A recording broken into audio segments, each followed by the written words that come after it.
क्रियाकलाप 1.4 करेंगे। इस क्रिया में हम कैल्शियम ऑक्साइड और पानी को मिलाकर कैल्शियम हाइड्रोक्साइड बनाएंगे। हम कैल्शियम ऑक्साइड और पानी को मिलाकर कैल्शियम हाइड्रोक्साइड बनाने की अभिक्रिया को संयोजन अभिक्रिया कहते हैं।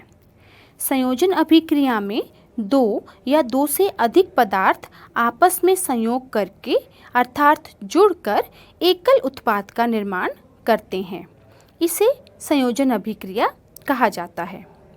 इस क्रिया में जो पदार्थ हम इस्तेमाल कर रहे हैं वह है कैल्शियम ऑक्साइड, जिसे बिना बुझा हुआ चूना भी कहा जाता है। और बहुत ही रोचक बात यह है कि हमने इसे अपनी रोज़ की ज़िंदगी में भी इस्तेमाल किया है और आपने कई लोगों को इसे इस्तेमाल करते देखा होगा।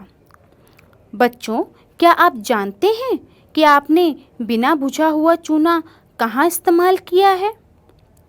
आप जानते ही होंगे कि जब दिवाली का त्यौहार आता है या जब कोई शादी होती है तो घरों में हम रंग रोगन करवाते हैं। रंग रोगन करने के लिए हम एक पदार्थ लेकर आते हैं जिसे हम कली भी कहते हैं। कली क्या होती है? कली बिना बुझा चूना ही होती है, जिसे हम प्रयोगशाला में कैल्शियम ऑक्साइड के नाम से जानते हैं। इस क्रिया को करने के लिए अगर आपके पास कैल्शियम ऑक्साइड नहीं है तो आप बाज़ार से कली खरीद कर भी ये क्रिया कर सकते हैं, क्योंकि कली कैल्शियम ऑक्साइड ही है। बच्चों, अब इस क्रिया में हम एक बीकर में कैल्शियम ऑक्साइड डालेंगे और उसमें पानी डाल देंगे। पानी को डालने से कैल्शियम ऑक्साइड पानी में घुलना शुरू हो जाएगा और वह कैल्शियम हाइड्रोक्साइड बन जाएगा। जैसे हम घरों में कली में पानी डालकर कली को तैयार करते थे, ठीक वैसे ही कैल्शियम हाइड्रोक्साइड बना है। बच्चों, आपने घरों में देखा होगा, जब कली करते हैं तो शुरू में दीवारों पर पारदर्शी रंग होता है, लेकिन थोड़े ही समय बाद वह चमकना शुरू कर देता है। कभी आपने सोचा है ऐसा क्यों होता है? यह भी एक रासायनिक अभिक्रिया है। जैसा कि आप सभी जानते हैं कि हमारे वायुमंडल में बहुत सी गैसें हैं, जिनमें कार्बन डाइऑक्साइड भी एक है। जब हम कली में पानी को मिलाते हैं तो कैल्शियम हाइड्रोक्साइड बनता है। वायुमंडल में कार्बन डाइऑक्साइड मौजूद है। कार्बन डाइऑक्साइड कैल्शियम हाइड्रोक्साइड के साथ क्रिया करती रहती है और वो बना देती है कैल्शियम कार्बोनेट। यह एक सफ़ेद रंग का चमकदार पदार्थ होता है। इसी कारण कली करने के बाद दीवारों में चमक आ जाती है। आप जानते ही हैं कि जब हम रंग रोगन करवाते हैं तो घर बहुत चमकने लग जाता है। इसी तरह बिना बुझा हुआ चूना जब पानी में मिलता है तो बुझा हुआ चूना बन जाता है और जब वह वायुमंडल में उपस्थित कार्बन डाइऑक्साइड के साथ मिलता है तो कैल्शियम कार्बोनेट बन जाता है। अब हम इस क्रिया को करके देखते हैं और देखते हैं कि क्या हो रहा है। पहले हम बीकर लेंगे, उसमें हम पानी डाल देंगे। फिर हम बीकर को जब हाथ लगाएंगे तो आप देखेंगे कि बीकर का तापमान बढ़ रहा है, बीकर गर्म हो रहा है। बच्चों, आपने घरों में भी देखा होगा कि जब कली बनाते हैं और उसमें पानी डालते हैं तो उसमें बुलबुले निकलते हैं, मतलब उसमें से एक गैस निकल रही है और उसका तापमान बढ़ रहा है। यह एक ताप निकासी यानी कि ऊष्माक्षेपी अभिक्रिया है। इसी कारण जब हम कली बनाते हैं तो अपने चेहरे को उससे दूर रखते हैं ताकि वह ताप आपके चेहरे को प्रभावित ना करे। संयोजन अभिक्रिया ऐसी अभिक्रिया जिनमें दो या दो से अधिक पदार्थ संयोग करके एकल उत्पाद का निर्माण करते हैं, संयोजन अभिक्रिया कहलाती है। आइए बच्चों, अब हम कुछ संयोजन अभिक्रियाओं का उदाहरण लेते हैं। कैल्शियम ऑक्साइड बिना बुझा हुआ चूना प्लस जल, इससे बन रहा है कैल्शियम हाइड्रोक्साइड बुझा हुआ चूना। Calcium hydroxide plus carbon dioxide, इससे बन रहा है कैल्शियम कार्बोनेट और जल। कार्बन प्लस ऑक्सीजन, यानी कि कोयले को जब हम ऑक्सीजन की उपस्थिति में जलाते हैं, कोयले का दहन करते हैं, तो निकलती है कार्बन डाइऑक्साइड गैस। हाइड्रोजन और ऑक्सीजन से पानी का निर्माण 2H2 plus O2 gives 2H2O। ऊष्माक्षेपी रासायनिक अभिक्रिया, श्वसन की अभिक्रिया C6H12O6 ग्लूकोज प्लस 6 ऑक्सीजन, इससे बन रहा है 6 कार्बन डाइऑक्साइड प्लस 6 जल प्लस ऊर्जा। यह श्वसन की अभिक्रिया है जिसमें ऊर्जा मुक्त हो रही है। प्राकृतिक गैस का दहन मीथेन CH4 प्लस 2O2, इससे बन रहा है कार्बन डाइऑक्साइड प्लस जल प्लस ऊर्जा। तो जब प्राकृतिक गैस का दहन किया जाता है तो उसके बाद भी ऊर्जा निर्मुक्त होती है।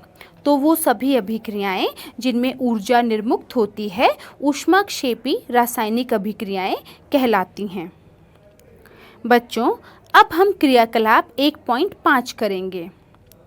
इस क्रिया में फेरस सल्फेट गर्म किया जाता है और अपघटन की क्रिया होती है। अब यहाँ पर शब्द अपघटित से क्या मतलब है?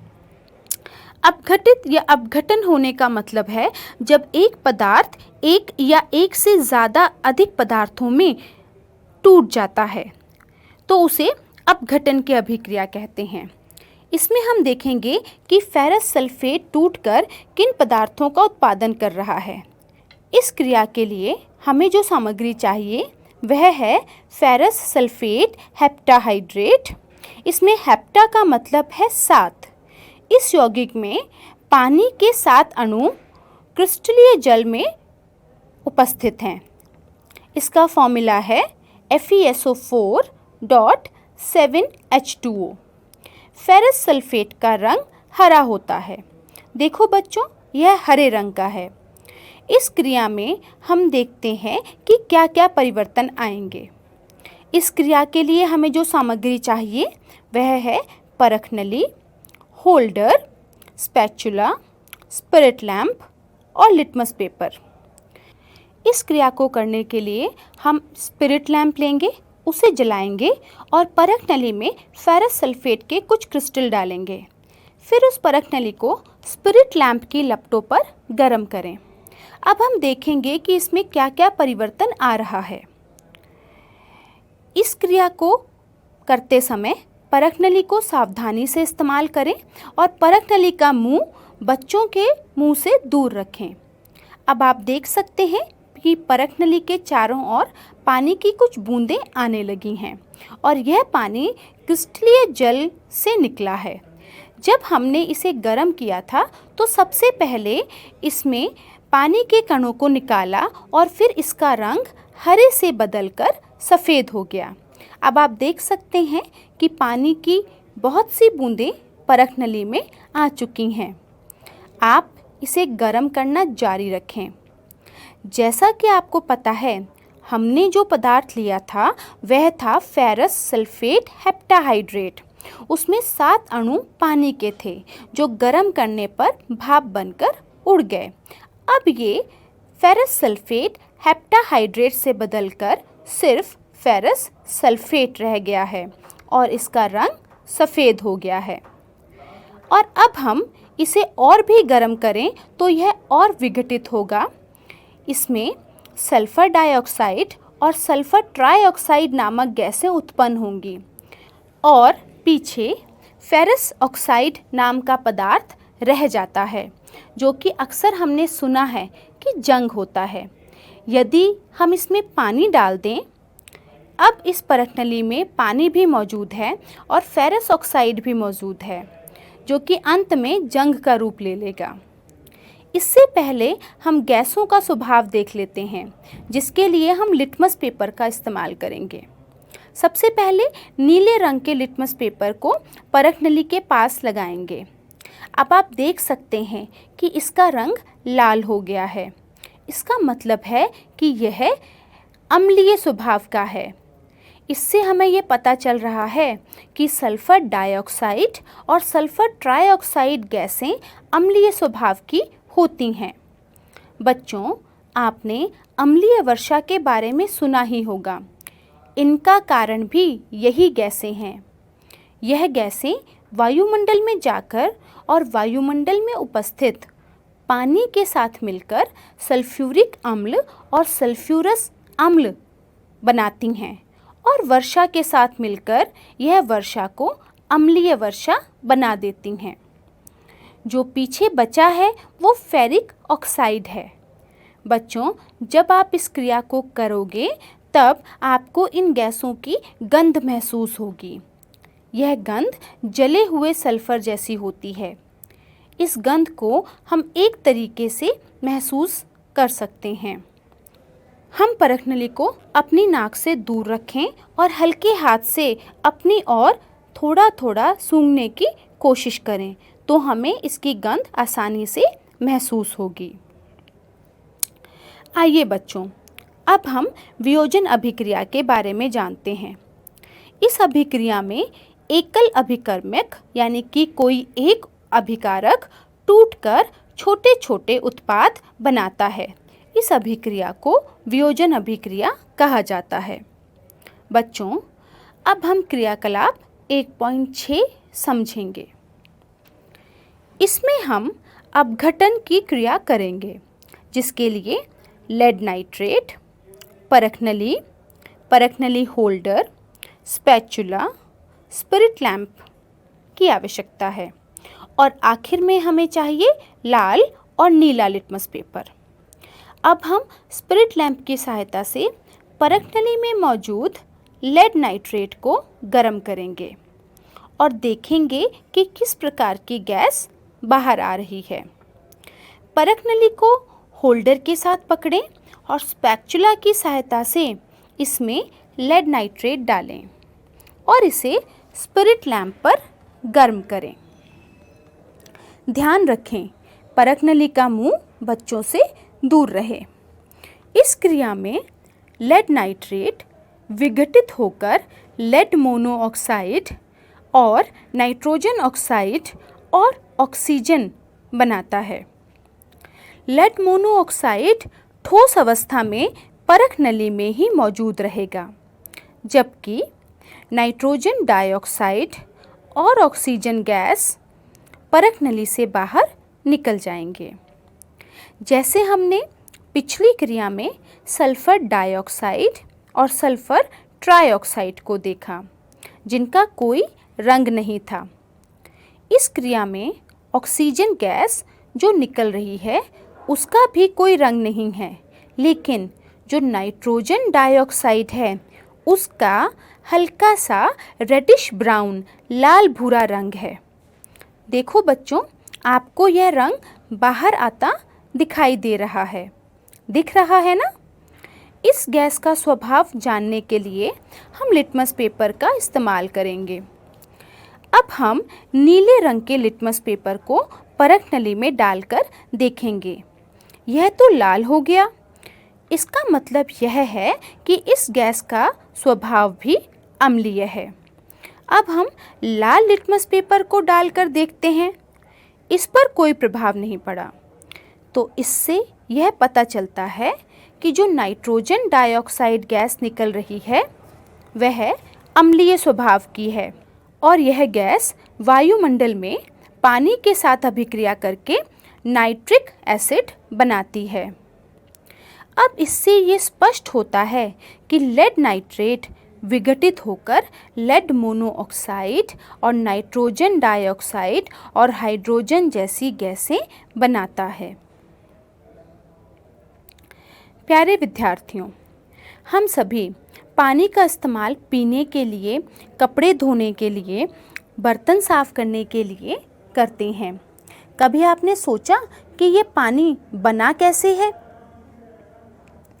कैसे दो तत्व आपस में मिलकर पानी का निर्माण करते हैं, कैसे ये एक साथ मिल जाते हैं। पानी दो तत्वों से मिलकर बना है, दो परमाणु हाइड्रोजन के और एक परमाणु ऑक्सीजन का मिलकर जल बनाते हैं। आज हमने दो परख नलियों को लिया है और साथ में एक उपकरण भी है। आज हम आपको इस उपकरण का प्रयोग करना सिखाएंगे। इस क्रिया को करने के लिए हमने एक प्लास्टिक का मग लिया है। इसमें हमने तली में दो छिद्र करके उसमें रबड़ का डॉट लगा दिया है। इन छिद्रों में कार्बन इलेक्ट्रोड डाल दीजिए। क्या आप जानते हैं कि ये इलेक्ट्रोड कैसे बनता है? पहले हम सेल को तोड़कर उसमें से रॉड को निकालते थे। आजकल सेल की ऊपर की परत को निकालने के बाद उसमें से हम इलेक्ट्रोड मिलता है, जिसे ग्रेफाइट कहते हैं, जो कि कार्बन का ही एक रूप है।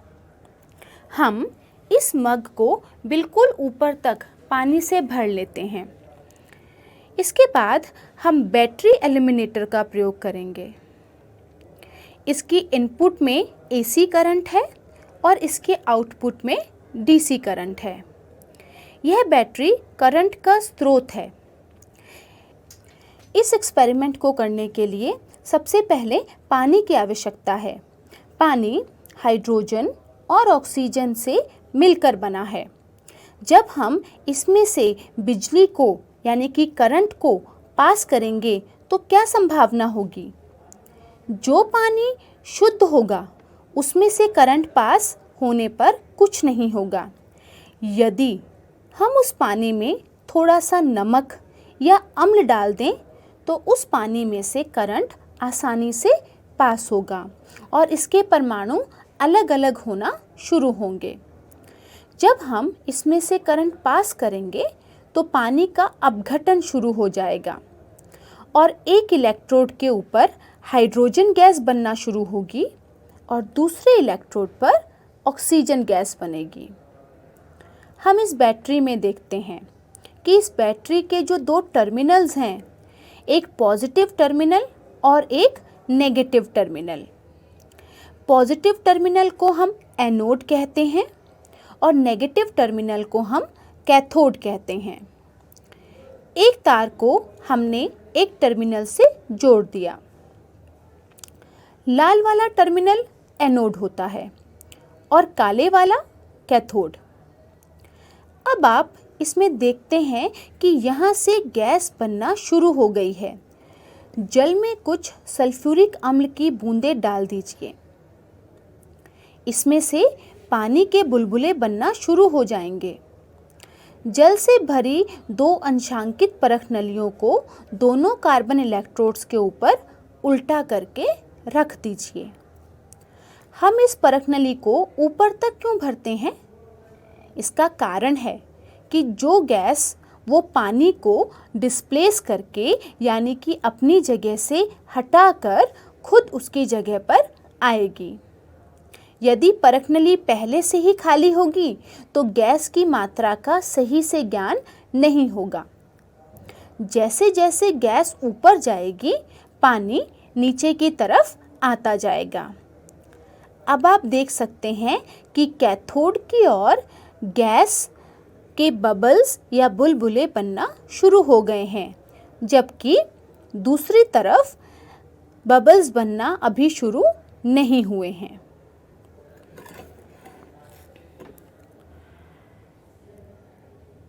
क्रियाकलाप 1.8।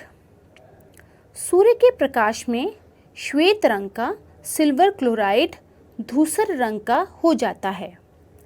प्रकाश की उपस्थिति में सिल्वर क्लोराइड का सिल्वर तथा क्लोरीन में वियोजन होने के कारण ऐसा होता है। 2AgCl सूर्य की उपस्थिति में यह टूट जाता है 2Ag यानी कि सिल्वर प्लस Cl2 यानी कि क्लोरीन। सिल्वर ब्रोमाइड भी इसी प्रकार की अभिक्रिया करता है। 2AgBr सूर्य की प्रकाश की उपस्थिति में टूटकर 2Ag प्लस Br2 यानी कि ब्रोमीन गैस के रूप में निकल जाता है। बच्चों, अब हम क्रियाकलाप 1.9 करेंगे। प्यारे विद्यार्थियों, यह मेरे पास कुछ परख नलियाँ हैं। कॉपर सल्फेट का घोल है। हमारे पास कॉपर सल्फेट के क्रिस्टल्स भी हैं। देखिए बच्चों, मैं आपको दिखाती हूँ। ये कॉपर सल्फेट के क्रिस्टल्स हैं। कॉपर सल्फेट के साथ काम करते समय बच्चों ने ये ध्यान रखना है कि इसके साथ काम करने के बाद आपने अपने हाथों को बहुत अच्छे तरीके से धो लेना है, क्योंकि यह एक विषैला पदार्थ है। जिन बच्चों के हाथों में थोड़े बहुत कट लगे हैं या कहीं चोट लगी है, तो आप ग्लव्स पहनकर ही इनका इस्तेमाल करें, क्योंकि ये हमारे शरीर को नुकसान पहुंचा सकते हैं।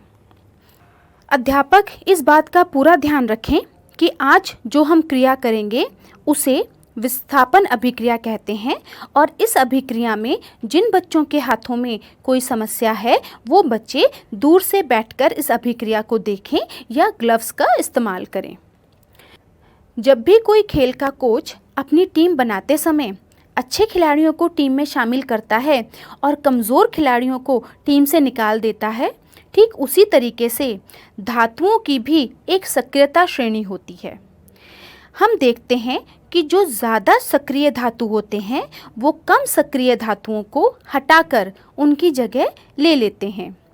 इस प्रकार की अभिक्रियाओं को हम विस्थापन अभिक्रिया कहते हैं। जैसे कि आप देख सकते हैं, ये चेन, ये सक्रियता श्रेणी है जिसमें potassium, sodium, calcium, magnesium, aluminium, zinc, iron, tin, lead, copper, silver और गोल्ड हैं। यह सक्रियता श्रेणी आपको अपनी पुस्तक में भी मिल जाएगी। अब आप ये बताइए कि सबसे क्रियाशील धातु कौन सा है? यह आप इस सक्रियता श्रेणी में आसानी से देख सकते हैं। जैसे हम पोटेशियम से नीचे की तरफ गोल्ड तक आते हैं, हमारी सक्रियता या क्रियाशीलता कम होती जाती है।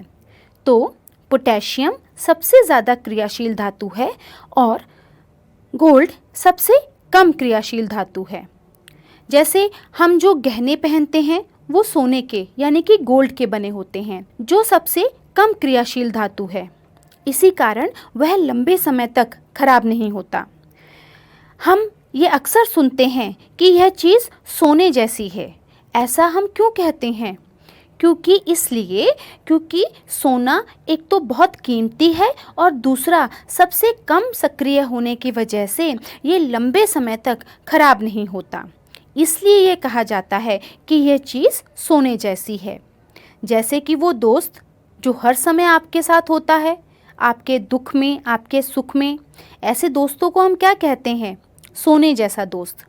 लेकिन जो दोस्त कभी इधर कभी उधर होते रहते हैं, उनकी कीमत कम होती रहती है। सोना कभी इधर उधर नहीं जाता।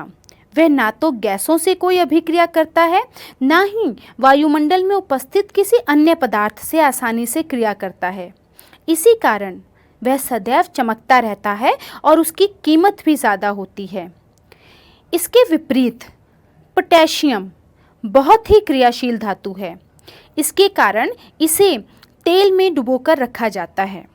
अगर यह तेल से बाहर आएगा तो ऑक्सीजन के साथ अभिक्रिया करेगा और पोटेशियम सुपर ऑक्साइड बनाता है और जिससे आग लग जाती है। उसी तरीके से सोडियम को भी केरोसिन के तेल में डुबो कर रखा जाता है। जैसे आपने मैग्नीशियम रिबन का प्रयोग देखा था, जब हमने उसे जलाया था तो वह एक ही बार में बहुत सी रोशनी के साथ जल गया था। इसका कारण यह है कि वह बहुत ही क्रियाशील धातु है।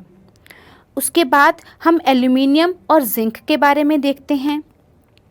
एल्यूमिनियम के बारे में हमने पहली क्रिया में देखा था कि नया एल्यूमिनियम का बर्तन बहुत चमकीला होता है, लेकिन जैसे ही वातावरण की ऑक्सीजन के साथ क्रिया करता है तो उसकी चमक कम हो जाती है।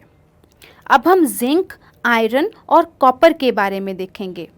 प्यारे विद्यार्थियों, जैसा कि मैंने पहले बताया था कि आपको कॉपर सल्फेट का घोल जो आपकी प्रयोगशाला में मौजूद है उसे इस्तेमाल करेंगे। अगर नहीं है तो आप इसके क्रिस्टल्स को पानी में घोलकर इसका सॉल्यूशन या घोल बना सकते हैं। इसके बाद आपको 2 परख नलियाँ चाहिए। एक परख नली में हम कॉपर सल्फेट का घोल डालकर उसमें लोहे की कील को डालेंगे और दूसरी परख नली में सिर्फ कॉपर सल्फेट का घोल डालेंगे। इस तरह हम इनमें होने वाले परिवर्तनों को अच्छी तरीके से परख सकते हैं। इनके साथ रंग में भी परिवर्तन होगा और हम आसानी से इनकी तुलना कर सकते हैं। अब हम लोहे की कीलों को कॉपर सल्फेट के घोल में डालते हैं। ये देखिए, परख नलियों में हमने कॉपर सल्फेट का घोल डाल दिया है। ये देखिए,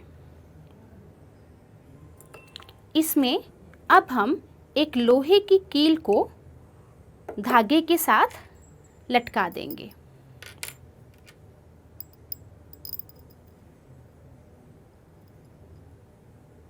कुछ इस तरीके से डालेंगे कि कुछ भाग लोहे की कील का बाहर की तरफ नज़र आता रहे, या आप इसे पूरे तरीके से डाल दीजिए। और दूसरी परख नली में हम कील को कॉपर सल्फेट के साथ केवल हल्का सा टच करवाते हैं, नीचे वाले हिस्से को ही। इससे हम इसमें होने वाले रंग का परिवर्तन आसानी से देख पाएंगे। धागे को सेट करने के लिए इसे हमने रबर बैंड से बांध दिया है। इस परख नली में अगर आप ध्यान से देखेंगे तो कील का आधा हिस्सा कॉपर सल्फेट में है और आधी कील बाहर है। ये देखिए, इसमें अभिक्रिया होना शुरू भी हो गई है। इस वाली परख नली में भी अभिक्रिया होना शुरू हो चुकी है।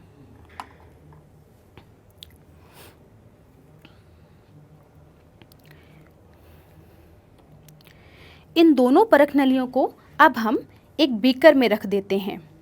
जब तक ये क्रिया हो रही है, हम देखते हैं इन दोनों परख नलियों को हमने ये एक बीकर में रख दिया है और इनकी क्रियाओं को ध्यान से देख रहे हैं।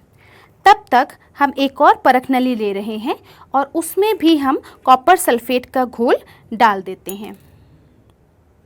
इससे हमें रंग में अंतर करने में आसानी महसूस होगी।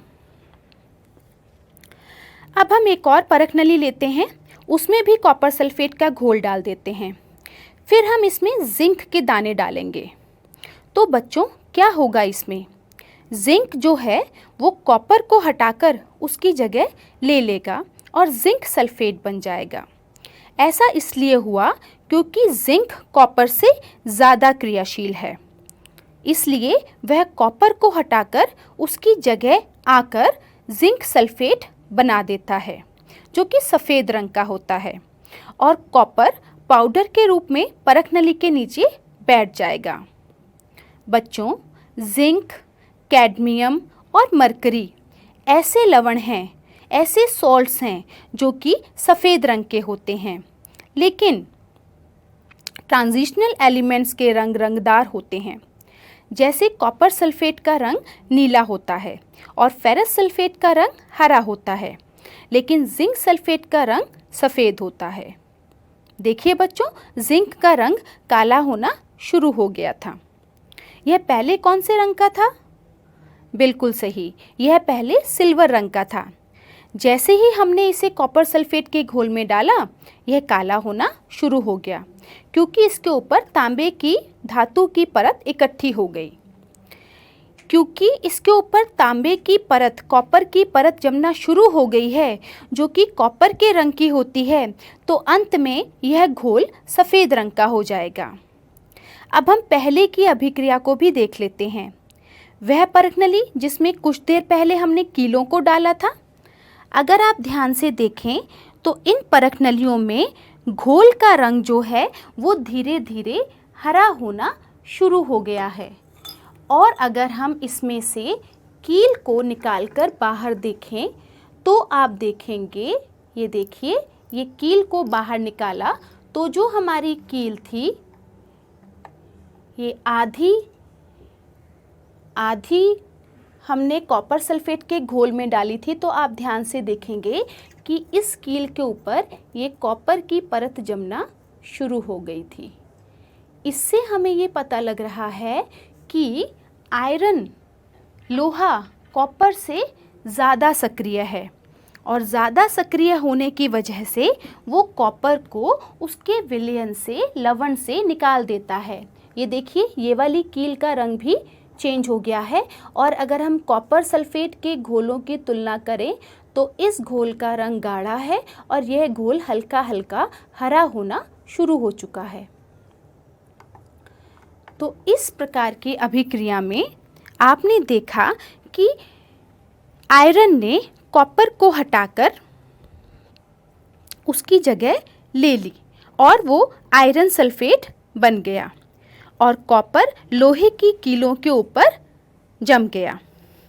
तो इस प्रकार की अभिक्रियाओं को हम विस्थापन अभिक्रिया या डिस्प्लेसमेंट रिएक्शंस भी कहते हैं। अब हम जिंक वाली अभिक्रिया भी देख सकते हैं।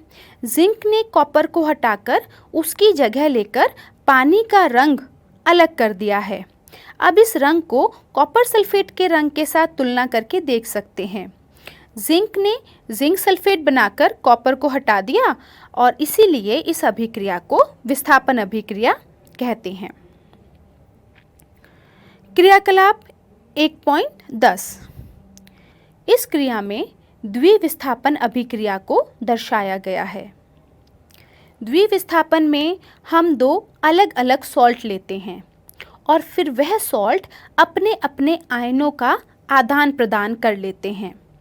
पहले का धन आयन दूसरे के ऋण आयन के साथ जुड़ जाता है और पहले वाले का ऋण आयन दूसरे सॉल्ट के धन आयन के साथ जुड़ जाता है।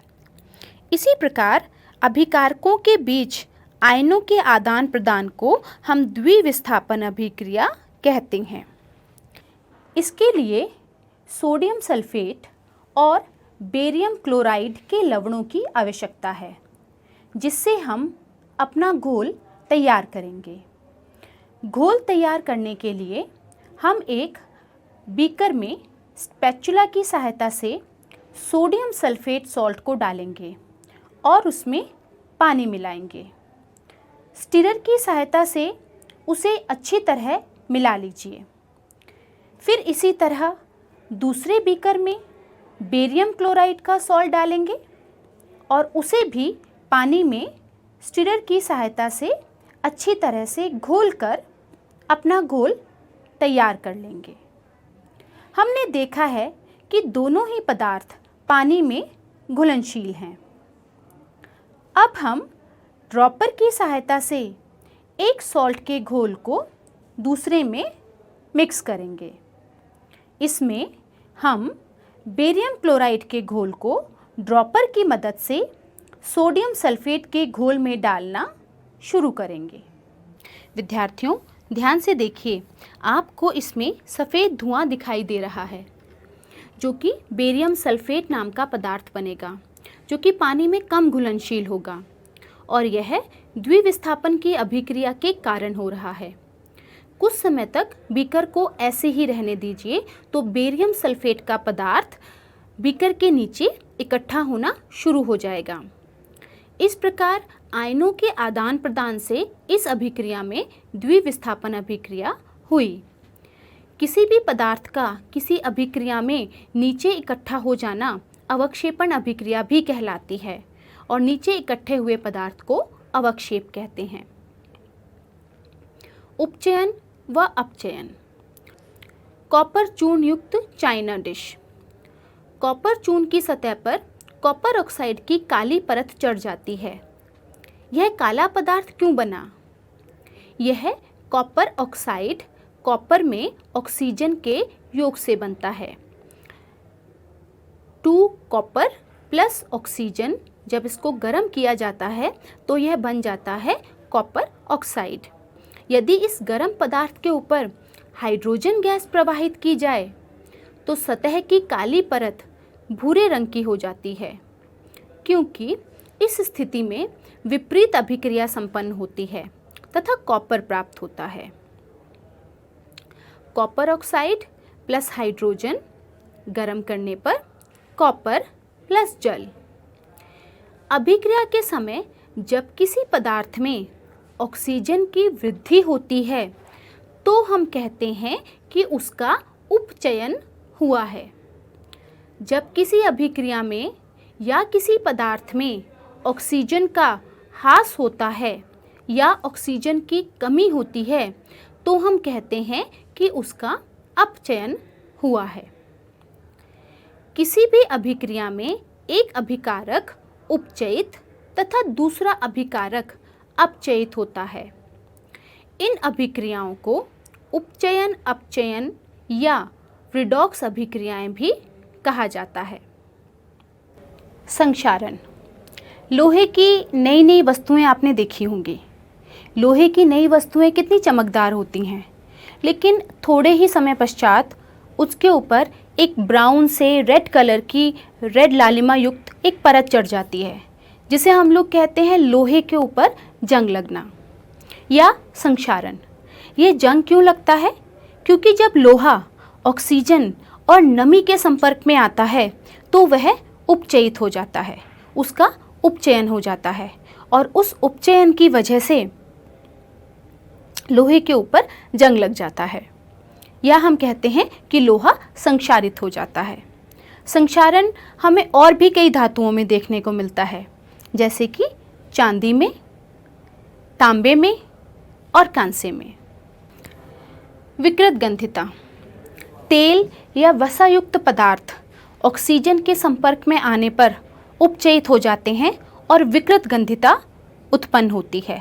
विकृत गंधिता का मतलब है कि उन पदार्थों की, उन तैलीय पदार्थों की गंध और उनका टेस्ट खराब हो जाता है, तो इसे कहा जाता है विकृत गंधिता।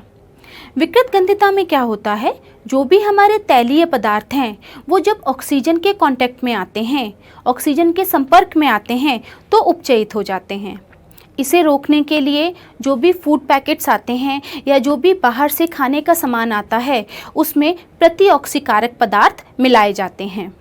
आपने देखा होगा मार्केट में से जो चिप्स के पैकेट्स आते हैं वो फूले हुए होते हैं, उनके अंदर नाइट्रोजन गैस भरी होती है जो कि ऑक्सीजन की अभिक्रिया को रोकती है, ताकि उसमें उपस्थित चिप्स का विकृत गंधिता का प्रक्रम ना हो पाए।